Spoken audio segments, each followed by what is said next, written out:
ব্যাংকের মালিক, ঋণ খেলাপিরা এবং রাজনীতি মিলেমিশে আসলে ব্যাংকিং খাতের এই নাজুক পরিস্থিতি তৈরি করছে। যেমন পরিচালকের এত দূরত্ব, হঠাৎ করে 4 বছর, তবে 9 বছর, আমি তো আশ্চর্য হয়ে গেলাম। ব্যাংকিং খাতে কিন্তু এরকম দুর্যোগ এরকম কিন্তু আগে হয়েছে, একটু কম, এখন একটু বেশি। আপনি সৌভাগ্যবান নিঃসন্দেহে শাসনামল পার করেছেন, আপনার সময় তো এই ধরনের চাপ ছিল? চাপ সবসময় থাকে, আমি ব্যবসায়ীদের চাপ কিন্তু আমলেই নিতাম না। আচ্ছা, এখন যেটা না হচ্ছে। সুপ্রিয় দর্শক, স্বাগত নাগরিকের সাপ্তাহিক অনুষ্ঠান বিশ্লেষণে। আপনারা জানেন এই অনুষ্ঠানে আমরা ব্যবসা বাণিজ্য অর্থনীতির নানা দিক নিয়ে আলাপ করি, আর আপনাদের সঙ্গে আছি আমি সাইদ আরমান। দর্শক, দেশের ব্যাংকিং খাত হাবুডুবু খাচ্ছে। অনেকেই বলছেন দুর্যোগ চলছে এই খাতে। খেলাপি ঋণের বিস্ফোরণ, বৈদেশিক মুদ্রার মজুতের অবক্ষয়, টাকার মানের পতন, প্রবাসী আয়ের দুর্বলতা, আমানতকারীদের অনাস্থা, ব্যাংক থেকে টাকা উত্তোলন, তারল্য সংকট, এই সব কিছুই বলা হচ্ছে পাপের ফল। এর কারণ অনেকেই বলছে ইদানিং কেন্দ্রীয় ব্যাংকের দুর্বল এবং অপ্রস্তুত নেতৃত্বের পরিচয়। আজ আমরা ব্যাংকিং খাত নিয়ে আলাপ করব। ডক্টর সালেউদ্দিন আহমেদ, অর্থনীতিবিদ, সাবেক গভর্নর, আমাদের অতিথি। স্যার, আপনাকে আমাদের স্টুডিওতে স্বাগত জানাচ্ছি। ধন্যবাদ। আমরা মোটা দাগে ব্যাংকিং খাত নিয়ে আলাপ করব, কিন্তু শুরুতে একটু সুনির্দিষ্ট একটি বিষয় নিয়ে আলাপ করতে চাই। আগের যুগে যাত্রাপালা একটা চরিত্রের কথা শোনা যায়, বিবেক, গানে বা সুরে ভবিষ্যতে কি হবে, সংকট এবং সমাধানের কথা বলতো, কিন্তু তার আসলে সংকট সমাধান করবার মতো কোনো শক্ত অবস্থান ছিল না এবং তিনি কিছু করতে পারতেন না। অনেকেই বলছে যে এখন কেন্দ্রীয় ব্যাংকের যে নেতৃত্ব এবং শাসন ব্যবস্থা, সেটি আসলে বিবেকের চরিত্রের মতো দুর্বল। আপনি কি আসলে তেমনটি মনে করেন কিনা? শুনুন, যে কোনো দেশের কেন্দ্রীয় ব্যাংক কিন্তু অত্যন্ত একটা শক্তিশালী প্রতিষ্ঠান। মানে সরকারের ছাড়া, সরকারি পিওর সরকারি ছাড়া যেগুলো প্রতিষ্ঠানগুলো আছে, কেন্দ্রীয় ব্যাংকের দায়িত্ব, গুরুত্ব এবং অনেক বেশি। এই জন্য কেন্দ্রীয় ব্যাংকে সবসময় কিন্তু আপনার একটু শক্ত অবস্থান নিতে হয় এবং সবসময় কিন্তু একেবারে সঠিক পদ্ধতি সরকারকে বলতো। এখন সরকার একটা রাজনৈতিক সরকার থাকে, তারা মানবে কি না মানবে সেটা তাদের প্রশ্ন। অতএব কিন্তু নিজেকে আপনার বলতে হবে যে এই করতে হবে। সেই ক্ষেত্রে আমি মনে করি যে বাংলাদেশ ব্যাংক একেবারে 72 সাল থেকে যে সেগুলো রোল প্লে করেছে, চড়াই উতরাই পেরিয়ে নানা রকম, ব্যাংক খাতে কিন্তু এরকম দুর্যোগ এরকম কিন্তু আগে হয়েছে, একটু কম, এখন একটু বেশি, সেগুলো তো পেরিয়ে আসছে। কিন্তু এখন আমরা দেখতে পাচ্ছি দিন দিন সেন্ট্রাল ব্যাংকের যে একটা শক্ত অবস্থান, সেন্ট্রাল ব্যাংকের যে ব্যাংকগুলোকে কমপ্লায়েন্স করার যে একটা পদক্ষেপ, সেগুলির ব্যাপারে একটা যথেষ্ট শিথিলতা আছে। এখানে একটা মনে রাখতে হবে যে ব্যাংকিং খাতের মূল দায়িত্ব কিন্তু ব্যাংকগুলোর, সরকারি ব্যাংকগুলো, কমার্শিয়াল, এবং তাদের পরিচালনা কমিটি এবং তাদের যে ব্যবস্থা তারা করবে। কিন্তু সেন্ট্রাল ব্যাংকে নজরদারি করতে হবে, সেন্ট্রাল ব্যাংক এটা কমপ্লায়েন্সটা এটাকে নিশ্চিত করতে হবে তারা যেন মানে। এই ব্যাপারে সেন্ট্রাল ব্যাংক রেখে যা দুর্বল। সাথে সাথে আবার আমি বেশিরভাগ হিসেবে বলবো কমার্শিয়াল বিশেষত ব্যাংকগুলো, তারা কিন্তু তাদের যথেষ্ট দায়িত্ব পালন করছে না। এই জন্যই কিন্তু আজকে আমরা ব্যাংকিং সেক্টরে, আমি দুর্যোগ বলবো না, আমরা একটা কতগুলো বেশ কঠিন চ্যালেঞ্জের মুখোমুখি আসছি। কিন্তু এগুলো চলতে থাকে তবে কিন্তু আমাদের একটু আমাদের ব্যবসা বাণিজ্য অর্থনীতি সে কর্মকাণ্ডে একটু অসুবিধা হবে। আপনিও স্বীকার করলেন যে আসলে শাসন দুর্বলতা চলছে, তদারকি দুর্বলতা আছে। আপনি যদিও দুর্যোগ মানতে চাচ্ছেন না, কিন্তু একটু বলবেন যে তাহলে এই মুহূর্তে আসলে, আমি কয়েকটা সংকটের কথা বলছিলাম, আপনার চোখে আসলে ব্যাংকিং খাতে এখন কি কি চ্যালেঞ্জ, সমস্যা চলছে? আপনি যে কথাগুলো বলছেন যথার্থ সমস্ত ইকোনমির চ্যালেঞ্জ, অর্থনীতির চ্যালেঞ্জ, তাই না? মূল্যস্ফীতি, ব্যাংকিং সেক্টর, জ্বালানিটা একটা আছে, রেমিটেন্স কমে যাচ্ছে, কারেন্ট অ্যাকাউন্ট ব্যালেন্স বা ফাইন্যান্সিয়াল অ্যাকাউন্ট নেগেটিভ, এইগুলো সব মিলে বিজনেস এনভায়রনমেন্টও। এখন ব্যাংকিং খাতে যেটা হচ্ছে, ব্যাংকিং খাত কিন্তু আপনি জানেন যে ব্যাংকিং হলো একটা শরীরের নার্ভের মতো।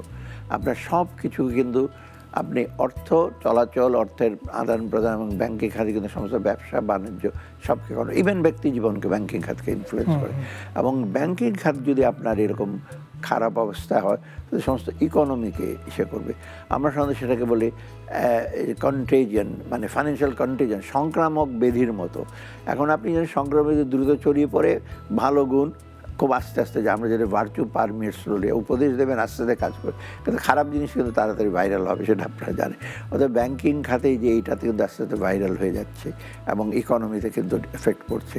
2007-08 আমি যখন গভর্নর ছিলাম, গ্লোবাল ফাইন্যান্সিয়াল ক্রাইসিস হলো, শুরু হয়েছিল তো আমেরিকাতে হাউজিং সেক্টরে, বাবল হলো, ডেরিভেটিভ মার্কেট, পুরো বিশ্ব তো এটা মানে প্রায় 10-15 বছর লেগেছে। বাংলাদেশ সে সময় আসলে রিপলস, ঢেউ, সুনামি আসে নাই, কিন্তু আমরাও টের পেয়েছি। অতএব এখন বাংলাদেশে যেটা চলছে সেটা কিন্তু মোটো কাম্য না। এটাতে বেরিয়ে না আসলে আমাদেরকে, এবং সেটাকে আপনার অ্যাভয়েড করলে যে না চলছে চলবো, সেন্ট্রাল ব্যাংক একটা আমি দেখি, যেটা আমি আগে বলেছিলাম, আচ্ছা দেখছি, নাও হচ্ছে, আশা করছি বেড়ে যাবে রিজার্ভ, এই সমস্ত বাক্য বলার কোনো কারণ নেই। কথা বলা, এগুলো বলারই প্রয়োজন নেই প্রথমত। আর আপনি করেন, অ্যাকশন নেন, অ্যাকশন নেওয়ার পর তারপর বলে যে আমরা এই নিয়েছি, এখন দেখছি আমরা কী হবে। মানে ঠিক এটাই আসলে, যে সেন্ট্রাল ব্যাংক বলছে এটা হচ্ছে সেটা হচ্ছে, কিন্তু আসলে মানে শক্ত হাতে এসব দমনে আসলে কোনো ব্যবস্থা নিতে পারছে না। ওগুলি সাধারণত রেটোরিক্স, এগুলি আপনার জনগণের জন্য বলেন। সেন্ট্রাল ব্যাংক তো এটা না, সেন্ট্রাল ব্যাংক পিওরলি একটা প্রফেশনাল নিয়ন্ত্রণ, যেখানে একেবারে নিয়ম নীতি আছে স্পেসিফিক। সেন্ট্রাল ব্যাংক কিন্তু একেবারে অন্যর মতো না, একটা সরকার একটা স্বায়ত্তশাসন করলো ইচ্ছা মতো বাইলস করলো, কিন্তু সেন্ট্রাল ব্যাংকের রোল তো তা না। এবং সেন্ট্রাল ব্যাংকে কিন্তু ইন্টারন্যাশনাল নর্মসগুলো পালন করতে হয়, দেশীয় আইন না, তো বাংলাদেশ ব্যাংক অর্ডার না। আমাদের যে ব্যাংকিং নর্মসগুলো ব্যাজল আছে, তারপরে আপনার অন্য অন্য যে ফাইন্যান্সিয়াল রুলসগুলো আছে সেগুলো ফলো, IMF এর কতগুলো কন্ডিশন আছে, ফলো না করলে তো হবে না। এই যে অন্যায় দমনে হাত দিতে পারে না, আপনি কিছুদিন আগে সিপিডির একটি অনুষ্ঠানে একটি মন্তব্য করেছেন যে কেন্দ্রীয় ব্যাংক এখন সমবায় সমিতিতে পরিণত হয়েছে। আসলে কোন প্রেক্ষাপট থেকে এই মূল্যায়নটা আপনার? আমি বলেছি এটা যে সেন্ট্রাল ব্যাংক তো স্পেসিফিক কতগুলো ইস্যু আছে, এবং সেন্ট্রাল ব্যাংকের রুলস, এবং সেন্ট্রাল ব্যাংকের আপনি কোয়াসি জুডিশিয়াল, পুরোপুরি জুডিশিয়াল না, কিন্তু সেন্ট্রাল ব্যাংক একটা সার্কুলার, কিন্তু একটা আইনত একটা ইস্যু থাকে, এটা পালন না করলে কিন্তু শাস্তির ভিতরে, অন্য ইস্যুর মতো না। মানে স্বায়ত্তশাসন বললো, বিমান বললো যে আপনি এই করেন, টিকিট এইভাবে না শুনলে হবে, কিন্তু এবং এই সেন্সে আমি বলেছি যে সেন্ট্রাল ব্যাংকের যে পলিসিগুলো, প্রথমত দুর্বলতা হলো আমাদের নর্মসগুলো, ফাইন্যান্সিয়াল নর্মস বলেন, ম্যানেজমেন্ট নর্মস বলেন, ব্যবস্থাপনা কীভাবে ব্যাঙ্কগুলো কীভাবে, আর্থিক নর্ম, এগুলো যথেষ্ট ভালো মান। দেশে বাংলাদেশ ব্যাংক অর্ডার বলুন, ব্যাংকিং কোম্পানি আইন বলুন, বাসল 1, 2, 3 আমরা কিন্তু এগুলোর পরিপালনটা হচ্ছে না, সেটা হলো সবচেয়ে বড় দুর্বলতা ব্যাংকগুলো, সেন্ট্রাল ব্যাংকের দুর্বলতা সেখানে। দ্বিতীয়ত, সেন্ট্রাল ব্যাংক অনেক ডিসিশন নেয়, ভেবে চিন্তে নেয় কিনা আমি জানি না, কিছুদিন পর পর আবার চেঞ্জ করে। এই আজকে করলো, 2 দিন পর না এটা হয় না, আবার কালকে করলো এইটা একটা জিনিস। আমার সঙ্গে কিন্তু সার্কুলার ভেবে চিন্তে দেখলাম খুব রেয়ার আমরা চেঞ্জ করতাম, স্টিক করতাম, যেটা করেছি এটা ঠিক। তৃতীয়ত, আমি দেখি বেশিরভাগ ব্যবসায়ী প্রতিষ্ঠান, ব্যাংকিং, এগুলো নাম নাই বললাম, ব্যাংকের রিপ্রেজেন্টেটিভ, মালিকরা, এমডিরা, চেম্বাররা, তারা নানা রকম কথা বলে, তাদের সাথে মিট করে, কথা বলে, এবং সেটা ইনফ্লুয়েন্স আমরা দেখতে পাই, সেটার যে প্রভাব, যে সেন্টার, এইগুলোতে আমি বলছি সেন্ট্রাল ব্যাংক তো মনে হচ্ছে যে সমবায় যেমন চলে, মেম্বাররা ভোট দেয়, মেম্বাররা কথাবার্তা বলে, ইয়ে করে, এইভাবে চলে। অতএব আমি বলছি সমবায় প্রতিষ্ঠান, এটা হওয়া ঠিক না। সেন্ট্রাল ব্যাংক খুব কঠিন ইসে নেবে, হ্যাঁ, আলাপ আলোচনা করবে, প্রফেশনাল অ্যাডভাইস নেবে নিজেদের। আর বাংলাদেশ ব্যাংকের, সেন্ট্রাল ব্যাংকের যথেষ্ট অভিজ্ঞ, ভালো, কারণ প্রফেশনাল দিক থেকে তো খুব ভালো অফিসার, সেখানে তার ঠিক মতো কাজ করতে চায়, গাইড করলে আরও ভালোভাবে কাজ করবে। বাইরে থেকে ইনফ্লুয়েন্স আসবে, কিন্তু সেটাকে আপনার রোধ করার একটা দায়িত্ব। আপনি একটি বিষয় ইঙ্গিত করছিলেন যে কেন্দ্রীয় ব্যাংকিং খাতে তদারকির জন্য যে নিয়মিত নির্দেশনাগুলো দেয়, প্রজ্ঞাপন, সার্কুলার, যেটাই বলি, ইদানিং যেটা আপনিও বলছিলেন যে ইদানিং আমরা দেখছি যে সকালে সার্কুলার দিয়ে বিকেলে সেটার পরিবর্তন আনতে হচ্ছে, মানে এক ধরনের নীতি প্রণয়নে এক ধরনের অস্থিরতা আসলে লক্ষ্য করা যাচ্ছে। এটি কি শুধু দুর্বলতা, নাকি আসলে কেন্দ্রীয় ব্যাংকের মানে যে ক্ষমতা, সেই ক্ষমতা সম্পর্কে তারা আসলে সব অবগত না, নাকি দুর্বল নেতৃত্বের কারণে এটি হয়? আসলে প্রথমত হয় কি, সেন্ট্রাল ব্যাংকের ডেফিনেটলি যারা নেতৃত্ব দেবেন তাদের খুব প্রফেশনাল এবং খুব সাহস, এবং খুব একেবারে আপনার নিয়ম নীতি এবং দেশের সার্বিক স্বার্থের সাথে ইসে করতে হবে। এখানে কে কী বললো, কে ইনফ্লুয়েন্স করলো, ইভেন যে রাজনৈতিক নেতৃত্ব, পলিটিক্যাল ইনফ্লুয়েন্স, সেটা থাকবে, সেটা আপনি কোনোদিন মানা করতে পারবেন না। IMFকেও ইনফ্লুয়েন্স করে বৃহৎ দেশগুলো, পৃথিবীর সব জায়গায় করে, কিন্তু তারা কিন্তু ইসে করে যে আপনার পলিটিশিয়ানদের সাথে এঙ্গেজমেন্ট, যেমন আমার সময় যে ছিল, তো আমাদের সময় তারা তো সবাই ফেরেশতা ছিল না, তারা নতুন ব্যাংক দাও, এটা দাও, সেটা তো অনেক, তাই আমরা সেন্ট্রাল ব্যাংকে এঙ্গেজ করতাম, বলতে এই হলে এই হবে, এই হলে, কিছুদিন পর আবার বলতে আবার আসেন, মোটামুটি কিছুটা কনভিন্স হতো, কিছু না হলে তো আরও যেটা করা যাবে না। অতএব এই জিনিস কিন্তু সেন্ট্রাল ব্যাংকের আমার মনে হয় এখন এটার অভাব পরিলক্ষিত হচ্ছে সেন্ট্রাল ব্যাংক, কারণ ফাইন্যান্সিয়াল সেক্টর ইস্যু করে একটা কমপ্লিটলি প্রফেশনাল জব। এখানে পলিটিক্যাল কনসিডার সাজেশন দিতে পারে, কিন্তু এটার ভিত্তিতে ইসে করা যাবে না। অতএব এইটাতে আমার মনে হয় কিছুটা নেতৃত্বের ব্যাপার আছে এবং যারা কাজ করে তাদের গাইডেন্সের ব্যাপার আছে আর বাইরের ইনফ্লুয়েন্সের। তবে আমি মনে করি অটোনমির সম্বন্ধে এখন কথা হচ্ছে, IMF নাকি বলেছে কি অটোনমি বাড়াটা, অটোনমি কিন্তু সেন্ট্রাল ব্যাংকে যথেষ্ট। এবং এই অটোনমিটা তো আপনার অটোনমি তো আপনি ইসে করতে হবে, আর্ন করতে হবে। তো আপনি অটোনমি দিলেও আপনি যদি বলেন যে আমি কাজ করি না, বসে থাকবো, উল্টাপাল্টা কাজ করবেন, তবে তো অটোনমি তো ওই অটোনমি কোনো মানে হয় না। একটা জিনিস দেখবেন দুই রকম অটোনমি, একটা লিগাল অটোনমি, একটা operational. Legal autonomy Bangladesh bank order আছে যথেষ্ট, একদমই কিছু লিমিটেশন আছে, ব্যাংকিং কোম্পানি আইনে কিছুটা লিমিটেশন আছে, কিন্তু অপারেশনাল অটোনমি তো কোনোদিন সরকার বলে না আজকে এটা করো না, ওই করো না, এইভাবে ছাড় দাও, এই দাও এবং এটাকে আবার চেঞ্জ করো। অর্থাৎ আপনি দেখবেন এখন যে ব্যাংকিং সেক্টরে যে প্রবলেমটা হয়েছে রিসেন্টলি, এটা আমি মনে করি অনেকটা পলিসিগত ত্রুটির কারণে। পলিসিগুলো সঠিক নেওয়া হয় নাই এবং যাও পলিসি নিয়েছে সঠিক সেটা কিন্তু আপনার ইসে করা নেই, বাস্তবায়ন করা হয় না। এই জন্যই কিন্তু আজকে সমস্ত আর্থিক খাতে এই দুরবস্থা। কেন্দ্রীয় ব্যাংকের চাপ মোকাবেলা করার কথা বলছিলেন আপনি। সৌভাগ্যবান নিঃসন্দেহে 3টি শাসনামল পার করেছেন। বিএনপির সাইফুর রহমানকে পেয়েছেন, তত্ত্বাবধায়ক সরকারের মির্জা আজিজকে পেয়েছেন এবং আওয়ামী লীগের শুরুর সময় মুহিত সাহেবকে পেয়েছেন। তো আপনার সময় তো এই ধরনের চাপ ছিল নাকি? আপনি একটু অভিজ্ঞতাটা বলবেন যে আপনার সময় আসলে কিভাবে এগুলো মোকাবেলা করতেন? না, চাপ সবসময় থাকে, সব দেশেই থাকে চাপ। সেটা সেন্ট্রাল ব্যাংকে, গভর্নরকে এবং ম্যানেজমেন্টের করতে। আর অপরদিকে কিন্তু পলিটিক্যাল যারা নেতৃত্ব, যারা চাপ দেবে, বেশিরভাগ পলিটিক্যাল। আমি ব্যবসায়ীদের চাপ কিন্তু আমার সময় ছিল সেগুলোকে আমি একটা আমলেই নিতাম না। আচ্ছা, এখন যেটা না হচ্ছে হয়তো বা ব্যবসায়ীদের সাথে পলিটিশিয়ানদের যোগ আছে, এখানে কিন্তু আবার অন্যরকম পরিপ্রেক্ষিত হয়ে গেছে, তাই না?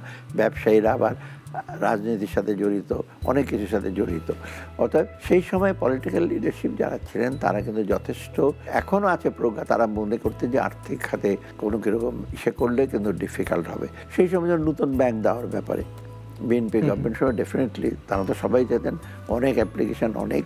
তখন আমি আচ্ছা দেখছি, আমরা স্টাডি করে দেখি। সেই সময় আমরা সরকারকে বুঝিয়েছিলাম, অর্থমন্ত্রীকে, যে স্যার আমি দেখছি এটা ফিজিবিলিটি দেখব। করার পর আমি বোর্ডে আলোচনা করলাম, বলে যে না দেওয়া যাবে না। তখন আমি জানালাম যে এটা সম্ভব না। তখন বলে ব্যাংক না দাও, লিজিং কোম্পানি দাও। আমি বলি লিজিং কোম্পানিও দেওয়া যাবে না। যাই হোক, হাইস্ট পর্যায়ে তারা কনভিন্স হলেন, কিন্তু এটাতে যথেষ্ট কাঠখড় পোড়াতে হয়েছে। আবার আপনার অন্য অন্য ব্যাপারে যে নিয়ম নীতি ব্যাপারে, যে ফাইন্যান্সিয়াল নর্মসগুলো, সেই ব্যাপারে কোনো রকম ইন্টারফারেন্স ছিল না।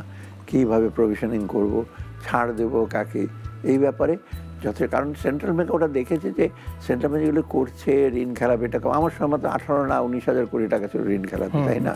তখন যথেষ্ট, অবশ্য ঋণের পরিমাণ বেড়েছে, সেটা কিন্তু এত খেলাপি হওয়ার কথা মোটেও। অতএব সেই সময় কিন্তু ভেবে চিন্তে দিতেন, বিশেষ করে ব্যবস্থাপনা পরিচালক এবং সেটা পরিচালনা পর্ষদ যেটা আছে তার যথেষ্ট ইস্যু। আমার সময় তো 2-3 জন এমডি চাকরি চলে গেল, কারণ কিছু এতে করেছে এবং তারা করেছে ব্যাংক থেকে, তারা অ্যাপিল করেছে আমার কাছে। আমি বললাম না, আপনি যেটা করেছেন ব্যবস্থাপনা পরিচালক হিসাবে সেটা ঠিক হয়নি, আপনার বোর্ড যেটা করেছে সেটা ঠিকই করেছে। এবং বোর্ডও কিন্তু এসেছিল, আমি কয়েকটা চেয়ারম্যান বোর্ডের ইস্যু করে দিয়েছি সেন্ট্রাল ব্যাংক থেকে। তারা বলে না, চেয়ারম্যানের কিছু কম ইসে ছিল, উনি আরেকটা থেকে লোন নিয়েছে, এটা আমাদের কাছে যখন আসলো 2টা ব্যাংকের চেয়ারম্যানকে বলছে আপনি আর চেয়ারম্যান হতে পারবেন না। তখন তারা এসে বলে এটা কী করে? আমি বললাম না, এটা হতে পারবেন না, হয় না। আমি নাম বলবো না, একজন খুব বিখ্যাত ইন্ডাস্ট্রিয়ালিস্ট মারা গেছেন, আরেকজন আছেন এখনও। আমি বলছি না, এটা পারবেন না। অতএব এইগুলো তো সাহস করে করতে হবে। তো তারপর যে ওরিয়েন্টাল ব্যাংক ছিল সেটা আমরা নিয়ে নিলাম, যদিও এখন মালয়েশিয়ানরা নিয়ে চেক করতে পারছে না, কিন্তু সেই সময় প্রায় কয়শো কোটি টাকার তস্ত্র ছিল এবং নিতে কিন্তু যথেষ্ট বেগ পেতে হয়েছে। সেখানে কিন্তু পলিটিক্যাল ইস্যু ছিল যে নেবেন কিনা। তখন আমি বুঝলাম আমরা না নিলে উপায় নেই, না নিলে অন্য ব্যাংকের উপর ডোমিনো এফেক্ট পড়বে, এটাকে ছাড় দেবেন আরেকটা। এখন যেটা হয়েছে, একটা ব্যাংকে ছাড় দিচ্ছেন, তখন আরেকটা ব্যাংক একই ফলো করছে। তবে সেইটা ইভেন পরবর্তী কেয়ারটেকার গভর্নমেন্ট থাকতো, অনেক রকম ইস্যু ছিল, ওখানে আর্মির ইস্যু ছিল, কিন্তু তাদের আমি বলতাম দেখেন, ইভেন বিশেষ করে আর্মির ইস্যুতে যারা মেইন ইস্যুতে যে বলতে অন্যখানে আপনি কী করেন না করেন সেটা আমার বক্তব্য নয়, কিন্তু এই যে ফাইন্যান্সিয়াল ইস্যুতে আপনারা ইন্টারফেয়ার করবেন না, করলে আমাকে সাথে আলাপ, হ্যাঁ 2-1 যে করবো এটা করবো বলছে, আমি বলছি আমার সাথে আলাপ করেন, তা আমি আপনাকে বলবো যে এটা কী কী করতে হবে। এবং ইভেন আওয়ামী লীগ গভর্নমেন্ট থাকতেও কিন্তু সেই রকম যে আমাদেরকে বলতেন এটা করো, বা পলিটিক্যাল গভর্নমেন্টের কিছু ম্যানিফেস্টো আছে এটা পালন করো, আমরা চেষ্টা করতাম, কিন্তু ডিরেক্টলি এটা করো সেটা করার কিন্তু ছিল না। এটা হতো যে সেন্ট্রাল ব্যাংক সবসময় কিন্তু র্যাশনাল ডিসিশন নিত, কুইক ডিসিশন নিত। কুইক মানে আবার নিজার্ক না, হঠাৎ করে ডিসিশন, ইন ডেপথ গিয়ে তারপর ডিসিশনটা নিতাম। তো সেই জন্য ওরা ভাবতো যে সেন্ট্রাল ব্যাংক তো মোটামুটি অটোনমি দিয়েছি, ওরা তো কোনো রকম ঝামেলা করছে না, অতএব সেন্ট্রাল ব্যাংকে ইসে করে লাভ কি। আপনার সময় তো নতুন ব্যাংকের অনুমোদনই যেখানে দিলেন না, গত 15 বছরে বেশ কিছু নতুন ব্যাংকের অনুমোদন দেওয়া হলো এবং অনেকগুলোর অবস্থা কার্যক্রম শুরু করে অনেকগুলো আবার নাজুক পরিস্থিতিতে পড়লো। তো এখন যেটা দেখা যায় যে ব্যাংকের মালিক, ঋণ খেলাপিরা এবং রাজনীতি, মানে এই 3 পক্ষ মনে হচ্ছে যে ব্যাংকিং খাতকে মিলেমিশে আসলে ব্যাংকিং খাতের এই নাজুক পরিস্থিতি তৈরি করছে। আপনি কি আসলে আসলে এখন যেটা হয়েছে কি জিনিসটা আরেকটু এই ধরনের সেন্ট্রাল ব্যাংকের উপর চাপটা কিন্তু আরও প্রকট হয়ে গেছে। হয়তো সেন্ট্রাল ব্যাংকের সেটা পক্ষে বলবে না যে ওরা বলছে কিছুই চাপ নেই, কিন্তু এটা আমরা অনুমান করছি রাজনৈতিক চাপ আছে, ব্যবসায়িক চাপ, আর এখানে রাজনীতিবিদ আর ব্যবসায়ী অনেকে এক হয়ে গেছে, তাই না? পার্লামেন্ট সদস্য আবার এক, অতএব এইটা মিলে কিন্তু খুব একটা কঠিন। তবে আমি বলবো যে সেন্ট্রাল ব্যাংকে তবু এখনও ইসে করতে হবে যে আমরা নর্মস পালন করি, যদি আপনার পছন্দ নয় আইন চেঞ্জ করেন। আর একটা হলো গভর্নরকে কিন্তু এখন যেটা সময় হয়েছে যে ফাইন্যান্স মিনিস্টার থেকে এই বলবে, ফাইন্যান্স সেক্রেটারি এই বলবে, এইখানে বেরিয়ে সেন্ট্রাল ব্যাংকে বলতে হবে আমি জবাবদিহি করবো, প্রয়োজন বলে একেবারে সংসদীয় কমিটির কাছে, সংসদীয় কমিটির মাধ্যমে সংসদীয় করবো, যেটা আছে সংসদীয় কমিটি, ফাইন্যান্স কমিটি আছে। আমার সময় প্রায় মিটিং হতো, সংসদীয় কমিটির চেয়ারম্যান মিনিস্টার থাকতেন না, অন্যজন, সেখানে বিএনপি থাকতো, আওয়ামী লীগও থাকতো। এই করেন সেখানে আওয়ামী লীগের অনেক সময় এরা বলতে এই গভর্নর সাহেব এটা কেন করছেন না, আবার বিএনপির বলতে না আপনি যেটা করছেন ভালোই করছেন। অতএব এর মধ্যে থেকে আমার বের করে নিয়ে আসতে তো কোনটা ভালো। অতএব এখন কিন্তু এই সংসদের কমিটিগুলো ইফেক্টিভ কিনা আপনারা নিজেরাই জানেন, অনেক প্রশ্ন আছে। তারা সংসদের কমিটি, সংসদ আর সরকার মোটামুটি এক হয়ে গেছে। তো এরকম এক হয়ে গেলে তো গভর্নরের জন্য তো জবাবদিহিতাও অভাব আছে, তাই না? জবাব যে আমি যা করি সেটা তো আছে। যেমন আমি বলি কিছু কিছু ব্যাংক কথা বলা হচ্ছে বাংলাদেশ ব্যাংকের কাছে আসছে, সরকার কয়েকটা ব্যাংক দেবে, স্পেশাল ব্যাংক। আমি বাংলাদেশ ব্যাংক তো এটা ফিজিবল না, দিতে পারবেন না। আমার ডেপুটি গভর্নর স্যার আপনি না করে দেবেন, না দরকার নেই, বলে দাও না। তারপর তার বলছে আপনি না করেছেন, কিন্তু আমরা যেমনি হোক আইন পাস করে এটা করে ফেলছে। তা আমি বলছি সেটা তো আমার কোনো এখতিয়ার নাই, কিন্তু সেন্ট্রাল ব্যাংক থেকে আমরা বলেছি না। ব্যাংকিং খাতে একটি বিষয় এখন খুব উদ্বেগজনক আসলে, যেটি হলো যে আপনি যেখানে নতুন ব্যাংকের বিপক্ষেই ছিলেন সেখানে এখন দেখা যাচ্ছে যে একটি গোষ্ঠীর কাছে অনেকগুলো ব্যাংকের মালিকানা, এবং এটা তো আসলে অর্থনীতির জন্য একটা নতুন শঙ্কা বা উদ্বেগ আলটিমেটলি, তাই না? এটাকে আপনি কিভাবে মূল্যায়ন করবেন? দেখেন, এটাই হলো অনেকটা দেশ পরিচালনার মতো। আমরা বলি না দেশ যদি পার্টিসিপেটরি গভর্নমেন্ট থাকবে, দেশে অন্য ইসে থাকবে, তাই না? সবাই একটা মোটামুটি এসে বিভিন্ন রাজনৈতিক দল নিজেদের ইস্যুতে ওপিনিয়ন দেবে। ব্যাংকেও আপনি যদি কনসেন্ট্রেশন ইস্যু হয়ে যায় ওনারশিপটা, তখন তো সে ম্যানিপুলেট করবে। যেমন ঋণ এখন কনসেন্ট্রেট হয়ে গেছে কিছু বড় বড় কাছে, যদি একজন দুজন খেলাপিরা পুরা ঋণের চিত্র, খেলাপি ঋণ আরও বেড়ে যাবে। এটা কিন্তু মোটেও ঠিক হচ্ছে না। এর ফলে যেটা হচ্ছে, যারা যথার্থ উদ্যোগী, ছোট মাঝারি শিল্প, আবার নূতন নিউ কামার যারা ইয়াংরা আছে, যারা আসতে চায়, স্টার্ট আপ ফান্ড করতে চাচ্ছে, তাই না, তারা কিন্তু আসতে পারছে না। ওই পুরনো গোষ্ঠী নানা রকম ভাবে, অথবা যেটা আমরা মার্কেটে বলি মনোপলিস্টিক, আবার মনোপলি ঢুকতে কাকে দেবো না দেবো সেটা আমার দায়িত্ব, এটা করাতে কিন্তু দেশের কিন্তু অর্থনীতি সেটা ব্যাহত হচ্ছে। বিশেষ করে সাধারণ মানুষের উদ্যোগ এগুলো সে ব্যাহত হচ্ছে। অতএব এখন যেটা দরকারি যে ব্যাংকগুলো চলে যাচ্ছে কার কাছে, এই ব্যাপারে যথেষ্ট একটা আমরা সেন্ট্রাল ব্যাংক একটু দেখতে হবে, সেন্ট্রাল ব্যাংক ও সরকারকে, যে এই ওনারশিপটা আপনার এত কীভাবে কনসেন্ট্রেট, এটাকে অ্যাভয়েড করতে। আপনি ভারতের এক্সাম্পল দেখেন না, ওইখানে তো বিলিয়নিয়ার আছে, তারা তো কেউ ব্যাংক কন্ট্রোল করে না এবং ওনারও না। আপনি দেখেন ব্যাংকের কজন ডিরেক্টর আছে, ওদের এমপি বা আপনার বড় বড় সেগুলো যে আছে, টাটা, বিড়লা বা আদানি, ওরা কি ব্যাংক কন্ট্রোল করে, কি চেয়ারম্যান হয়েছে? ওরা ঠিক আছে, ওদের ব্যবসায়িক এসে প্রতিষ্ঠানগুলো ফিজিবিলিটি এসে করলে ওরা ব্যাংক থেকে টাকা নেবে অথবা পুঁজিবাজার থেকে নেবে। কিন্তু এইখানে তো না, এখানে হলো তো আপনার অর্থনৈতিক কনসিডারেশনের চেয়ে, বিবেচনার চেয়ে বেশি হলো আপনার কার কত ইনফ্লুয়েন্স এবং কে কতভাবে আপনার ইসে করতে পারে। অথবা এই ব্যবসায় আমি বলি যে ব্যাংকিংগুলো একদম কয়েকটা ব্যাংক একজনের কন্ট্রোল করা, ইভেন ঋণগুলো কনসেন্ট্রেট করা, এইগুলো থেকে বেরিয়ে আসতে হবে ইমিডিয়েটলি, না হলে অসুবিধা। ব্যাংক কোম্পানি আইনে সংশোধন করে বলা হলো যে একটি পরিবারে 4 জন পরিচালক থাকতে পারবেন, পরে সেটি সমন্বয় করে 3 জন করা হলো, কিন্তু নানা ফাঁকফু করে 9 বছর শেষ হয় না তাদের।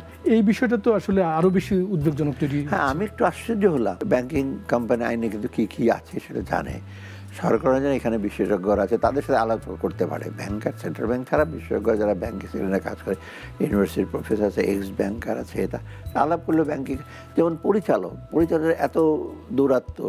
আমার সময় 2 জন ছিল 3 বছর, খুব ক্ষেত্র বিশেষে 6 বছর, হঠাৎ করে 4 বছর, তবে 9 বছর। আমি তো আশ্চর্য হয়ে গেলাম যে এটা কি ব্যাপার। তারপর হইচই করাতে 3 বছর হলো 9 বছর। আচ্ছা, এমনি তো। আর তারপর ইন্ডিপেন্ডেন্ট ডিরেক্টর আবার হয় বেশিরভাগ চেনা লোক। অর্থাৎ পরিচালক 3 জন, ইন্ডিপেন্ডেন্ট ডিরেক্টর আমার চেনাশোনা, আমার আত্মীয় স্বজন, এই হয়ে আবার চেয়ারম্যান। তো মিলে তো ব্যাংকিং তো আর ওই জবাবদিহিতার নাই, তাই না? এই জিনিসটা। আরেকটা জিনিস হয়েছে যে যেমন একটা কর্পোরেট হাউসের 4-5 রকম ব্যবসা আছে। কেউ মেডিসিন, কেউ আপনার ট্রান্সপোর্ট, কেউ টেক্সটাইল, কেউ মশলা তৈরি করে, তাই না, আছে কসমেটিক। একটা যদি খেলাপি হয় অন্যরা পাবে না। হঠাৎ করে দেখলাম না, একটা খেলাপি হলে সবাই পাবে। তার মানে চালাকি করবে, যেটা খেলাপি হয়েছে আবার সেকেন্ডটাতে ওখানে খেলাপি হবে। আর কে জানতো যে যাকে দিয়েছেন সে টাকাটা অন্যখানে নিয়ে প্রফিট করছে, কিন্তু ওটাকে খেলাপি দেখাচ্ছে।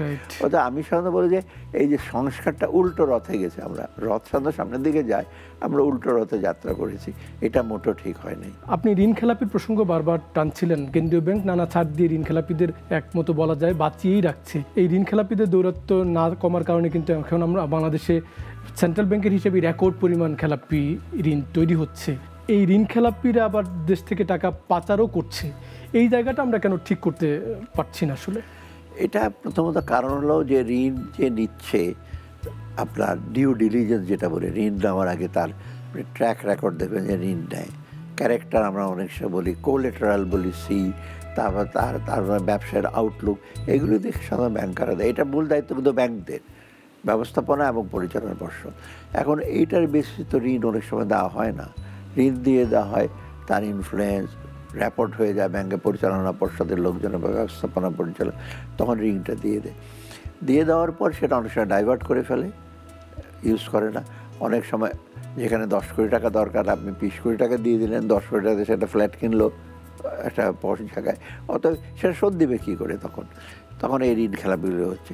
এ হতে আপনাদের সেকেন্ডলি হলো যে আপনার কত নিয়ম আছে। তো আপনার ঋণ খেলাপি হলে ওটাকে আপনি ক্লাসিফাই করবেন, আপনার ডাউটফুল, সন্দেহজনক ঋণ বলবেন, তারপরে আপনার প্রভিশনিং করবেন, তারপর শিডিউল করে দেবেন তুমি আউটস্ট্যান্ডিংয়ে।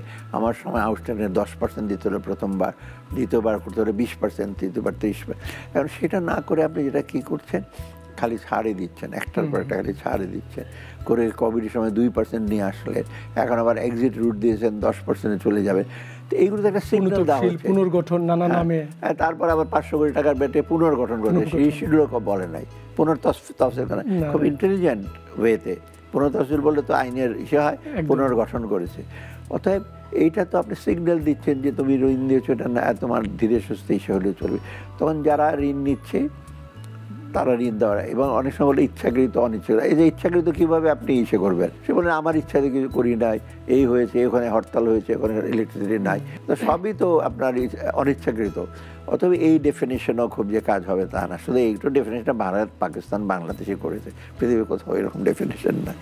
একটা সময় দিয়ে দেবে, এরপরে যদি না আদায় করতে পারে, যতটুকু বলুক যে না আদায় করতে পারে, সে কোনো ঋণ পাবে না। দ্বিতীয়ত তার সমস্ত ব্যবসা বাণিজ্য যেগুলো দরকার হলে আইনত সাথে জব্দ করতে হবে, সোজা বিদেশে যেটা করে জব্দ করে, তারপর সে চলে যাক ব্যবসা থেকে। তো এইগুলি না করে ছাড় দিলে, এখন ঋণ কালচার হয়েছে, আমি বলছি ডিফল্ট কালচারটা মডেল হয়ে গেছে। আমি কিছুদিন আগে বললাম, মানে ডিফল্ট কালচার একটা আমাদের ভালো ভালো মডেল আছে শিক্ষা, স্বাস্থ্য ক্ষেত্রে। এটা আমি বলি যে পারভার্ট মডেল আর কি, বিকৃত একটা মডেল। এখান থেকে বেরিয়ে না আসে, এবং এখানে আমাদের সেন্ট্রাল ব্যাংকের একটা বড় রোল আছে। আর সবচেয়ে আরেকটা রোল হলো যে সরকারি ব্যাংকগুলোতে চেয়ারম্যান, ব্যবস্থাপনা পরিচালক, ডাইরেক্টর যাদেরকে দেয়, সেই ব্যাপারে যথেষ্ট আপনার ইসে করতে হবে। এখানে সেন্ট্রাল ব্যাংকের ইসে নিতে হবে। ভালো ভালো লোক আছে কিন্তু তারা চালাতে পারবে। প্রাইভেট ব্যাংকগুলো চেয়ারম্যান এসে যে খুব খারাপ লোকজন আছে তা না, ইভেন অন্যদের মধ্যে ভালো আছে যারা চালাতে পারবে, এবং কোনো রকম আইন এবং ইসের বিচ্ছেদ না হয়, স্বচ্ছ এবং জবাবদিহিতা স্বচ্ছ যেন থাকে, সেটা করলে কিন্তু মোটামুটি আমরা কিন্তু এটা থেকে বেরিয়ে আসতে পারবো। একটু মার্জার প্রসঙ্গ আসি। কেন্দ্রীয় ব্যাংক একেবারে অনেকটা হুট করেই একটি প্রম্পট কারেক্টিভ অ্যাকশন একটা প্ল্যান ছিল, কিন্তু সেটিকে বাইরে রেখে কেন্দ্রীয় ব্যাংক খুব দ্রুত আসলে মার্জার প্রক্রিয়াটা শুরু করলো, অনেকটা ঢাকঢোল পিটিয়ে। এখন সেটি আবার নানা পক্ষের অনাগ্রহের কারণে সেটি আবার ঝিমিয়ে যাচ্ছে। এই মার্জার প্রক্রিয়াটা কি আসলে আমরা কিছুটা অপ্রস্তুত প্রক্রিয়া শুরু করেছিলাম? এইটা আমি বলি এটাই সেন্ট্রাল ব্যাংকের আরেকটা পলিসিগত দূর, যখন করবেনই মার্জার অ্যাকুইজিশন করা যায়, অনেক দেশে করেছে। আমি 2008-এ কিন্তু মার্জার পলিসি দিয়ে আসছিলাম, আচ্ছা, এটা করাই আছে, বরং ওইটা একটু ঘেটে দেখুক না, কারণ আমি করেছি তখন কিন্তু বলি না যে মার্জার করতে হবে, এই করতে হবে। দিয়েছিলাম যে ঠিক আছে, কেউ যদি উৎসাহী হয়, কোনো ব্যাংক যদি উৎসাহী হয় আরেকটা ব্যাংকের সাথে মার্জ করবে, কোনো ফাইন্যান্সিয়াল ইনস্টিটিউট যদি উৎসাহী হয় একটা ব্যাংকের সাথে মার্জ করবে, অতএব এটাকে একটু রিভিজিট করতে পারতো। আমরা করেছিলাম অন্যান্য ইসের অভিজ্ঞতা, যাই হোক সেটা বোধহয় আউটডেটেড হয়ে গেছে। এটাকে ইসে করে আরও পরিমার্জন হয়তো করেছে, তো একটু ডিসকাশন করা দরকার ছিল কারোর সাথে যারা মার্জার ইসে আছে। আর সেকেন্ড হলো, আপনি এটাকে ভলান্টারি করবেন, আপনি বলে দিচ্ছেন এই ব্যাংকের সাথে এই ব্যাংক মার্জ করবে, তার মানে তো এটা তো সেটি তো সবচেয়ে বড় দুর্বলতা। বলছেন না এটা রাজি হচ্ছে না, বলে দিলেন ওই ব্যাংকের সাথে মার্জ করে যাবে, 6টা ব্যাংকে বলে দিলেন এইগুলো আমরা মার্জ করে দেবো। এইগুলো তো সেন্ট্রাল ব্যাংকে ওপেনলি বলার কথা না। ঠিক আছে মার্জ করবে, সবার কাছে পাঠাও, আপনার বোর্ডে আলাপ আলোচনা করে, সরকারি ব্যাংক হিসেবে সরকার আলাপ করবে তাদের সাথে, তারপর মার্জ করবে। আর ওখানে কিছু ইস্যুও ছিল, লুপ হোল ছিল, একবারে এক্সারসাইজটা করে আর এত ঢাকঢোল পিটিয়ে এর সাথেই মার্চ করে ঠিক হয় না। আমার মনে প্রথমত রুলসটা একটু ভালোভাবে করা উচিত, আর দ্বিতীয়ত প্রক্রিয়াটা কিন্তু আমি মনে হয় ঠিক হয়নি। স্যার, আমরা আরও দুটো প্রশ্ন একেবারে ছোটো করে উত্তর নিব। একটি হলো যে অনেক সময় আলোচনা হয় যে আমাদের যে আর্থিক প্রতিষ্ঠান বিভাগ, আপনি আলোচনায় যেটি বলছিলেন, তার খবরদারি আসলে ব্যাংকিং খাতে সুশাসনের জন্য একটি অন্তরায়। এটি আসলে তাহলে কী করণীয় এখানে আমি বলেছি সবসময় যে এরকম সেন্ট্রাল ব্যাংকে মানে ব্যাংকের যে দ্বৈত শাসন, যেটা দ্বৈত মানে ডুয়ালিটি, সে ন্যাশনাল কমার্শিয়াল ব্যাঙ্কগুলো এমডি দেবে, চেয়ারম্যান দেবে সরকার, আর ওদিকে ওগুলো এনসিবির ব্যাপারে কিন্তু সেন্ট্রাল ব্যাংক বললো কিছু আছে, দেখলেন একটা এমডিকে মানা করেছে, তাকে আবার দেওয়া হলো, অর্থাৎ সব কিছু সেন্ট্রাল ব্যাংকের আওতায় যাবে। অর্থাৎ এই জন্য ফাইন্যান্সিয়াল ডিভিশনটা থাকার খুব প্রয়োজন আছে বলে মনে করি না। একটা হয়তো ফাইন্যান্সিয়াল ডিভিশন বলতে অনেক কিছু করে না, সিকিউরিটাইজেশন করে না, তারপরে ফ্যাক্টরিং বা অন্যান্য নিয়মকানুনগুলো করে না, সেটা আবার সেন্ট্রাল ব্যাংকের দুর্বলতা। এই রোল বা ক্যাপিটাল অ্যাকাউন্ট কনভার্টেবিলিটি ফাইন্যান্স মিনিস্ট্রি করতে হয়েছে, কিন্তু ফাইন্যান্স ডিভিশনটা না থাকলে বেটার হতো সেন্ট্রাল ব্যাংকে। তবে সেন্ট্রাল ব্যাংকের মূল দায়িত্ব আবার দিয়ে দিলাম, কিন্তু আপনি সেটাকে প্রপারভাবে পালন করবেন, সেখানে সরকার হয়তো একটু ইসে আছে, দ্বিধা আছে, দিয়ে দিলে তো আবার এগুলো আরও বোধহয় ঝামেলা হবে। তবে দ্বৈত ইস্যুটা থাকা উচিত। তথ্য তো আসলে মানুষের জানার অধিকার আছে, তথ্য জনগণেরই সম্পদ আমরা বলি। ইদানিং যেটি করছে কেন্দ্রীয় ব্যাংক, সাংবাদিকদের প্রবেশের ক্ষেত্রে কড়াকড়ি আরোপ করেছে তারা, কিন্তু ভিতরে যদি তাদের গলদ না থাকে তাহলে তো কথা বলবার সাহস থাকবে, স্বচ্ছতা নিশ্চিত হবে, এবং তথ্য প্রবাহ থাকলে তো অর্থনীতির একটা গতিশীলতাও তৈরি হয়। আপনি এই বিষয়টাকে কিভাবে দেখেন? তথ্যটা কিন্তু একেবারে আপনি ব্যান করতে পারবেন না। এই যে সেন্ট্রাল ব্যাংকের ডিসিশনটা জার্নালিস্টরা দিতে পারে, দুটা দিক আছে। একটা হলো তথ্য আপনি ইসে করার জন্য জার্নালিস্টের ভেতরে যেতে দেবেন না, সেটা হয়তো আপনাদের কিছু কনফিডেন্সিয়াল ইস্যু আছে, কিন্তু কিছু কিছু জিনিস আছে মানুষের জানার অধিকার আছে, ডিফল্ট ইন কত। আর একটা জিনিস দেখবেন, সেন্ট্রাল ব্যাংক থেকে সব তথ্য কিন্তু অনেক দেরিতে প্রকাশ করে। এই যে এক্সপোর্টের ইস্যুটা দেখে সেন্ট্রাল ব্যাংক থেকে বলতে পারতো নিজে থেকে যে আপনার এখানে গ্যাপ আছে, বের করতে বললো, নানা রকম ইনভেস্টিগেশন জার্নালিস্টরা বললো এই আছে সেই আছে। তার সেকেন্ড হলো কোন আমাদের ডিফল্ট, কোনখানে কেলেঙ্কারি হয়েছে, এইটা কিন্তু জার্নালিস্টরা বের করে। ইভেন আপনি দেখেন না বাংলাদেশ ব্যাংকের যে রিজার্ভ চুরির ব্যাপারে, সেটা কারা বের করলো? বাইরের এক জার্নালিস্ট থেকে আপনার শুনলে। অতএব নিজে থেকে সুমোটো যদি তথ্য না দেন তো জার্নালিস্টরা তো ইনভেস্টিগেট করবি। তবে এটা ঠিক, জার্নালিস্টরা অনেক সময় ঢুকে গিয়ে একজনের সাথে কথা বলে আরেকজনের সাথে কথা বলে অনেক রকম লেখে, একটু বস্তুনিষ্ঠ লিখতে। সেটার জন্য আমি মনে করি সেন্ট্রাল ব্যাংক বলতে পারে তোমরা যাবে, নির্দিষ্ট কার সাথে কথা বলবে, এবং স্পোক্সম্যান কিন্তু ব্রিভিস বলতে পারেন, ওটা লাভ নাই, করবো দেখা যাচ্ছে, ওগুলোতে তো জার্নালিস্টরা ইস্যু হবে না, বলবে। এবং আপনি তথ্যটা আনবেন, যে বলবে সেও রেসপন্সিবল হবে, আর যে লিখবে সেও রেসপন্সিবল। তো দুই দিকে থাকলে কিন্তু আমার মনে হয় তথ্য সরবরাহ করা হয়েছে না। হ্যাঁ, এক্সাম্পল দেওয়া থাকে পৃথিবীর অন্য দেশে যায় না, কিন্তু পৃথিবীর অন্য দেশে যেটা আছে ওরা রেগুলার ব্রিফ করে। আমি দেখেছি বিভিন্ন সেন্ট্রাল ব্যাংকে রেগুলার জার্নালিস্টকে ডেকে আনে একজন ডেপুটি গভর্নর সাথে থাকে, ব্রিফ করে কি কি হচ্ছে।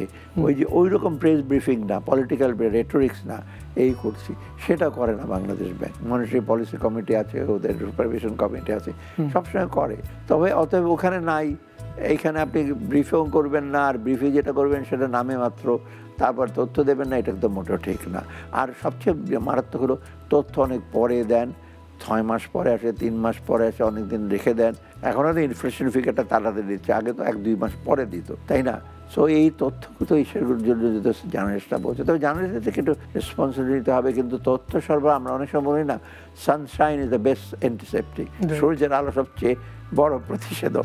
এখন অন্ধকারে রাখলে তো সব কিছুই আপনার সবার জন্য বিপদ। স্যার, আপনাকে অনেক কৃতজ্ঞতা, কষ্ট করে আসছেন, আমাদেরকে সময় দিয়েছেন। ধন্যবাদ আপনাকেও। প্রিয় দর্শক, আমরা এতক্ষণ ব্যাংকিং খাত নিয়ে আলাপ করব। এই খাতের বিশৃঙ্খলাটা আসলে এমন পর্যায়ে পৌঁছেছে যে আসলে অনেকটা নিয়ন্ত্রণহীন। এখানে স্বচ্ছতা এবং জবাবদিহিতা এখনই নিশ্চিত করতে হবে। আমরা প্রত্যাশা করব কেন্দ্রীয় ব্যাংক দুষ্টের দমন করবে, শিষ্টের পালন করবে। সবাই নিরাপদে থাকবেন, সুস্থ থাকবেন।